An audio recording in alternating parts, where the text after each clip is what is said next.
C'est quand même des événements qui ont lieu fréquemment. Et c'est vrai que cette fréquence augmente avec le réchauffement climatique.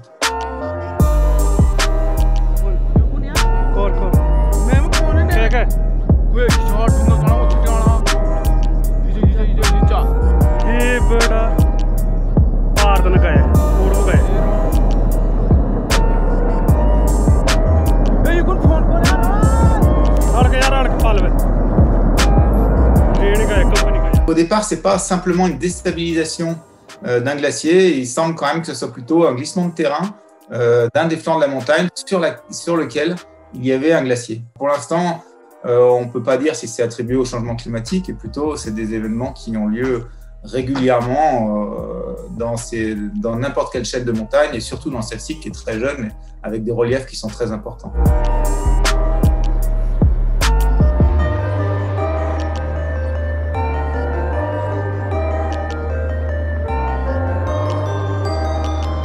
Sur l'ensemble de la chaîne, les glaciers reculent, sur l'ensemble de la chaîne himalayenne, moins vite que dans les Alpes, mais de façon quand même importante. Ça a des impacts surtout localement sur les populations. On le voit avec l'exemple de cet accident, justement, où d'un coup, ça impacte et ça entraîne des pertes en matériel et des pertes humaines. En fonction des scénarios climatiques envisagés, d'ici à 2100, on a calculé que l'ensemble de l'Himalaya perdrait entre 2/3 et 1/3 de sa superficie actuelle de glacier.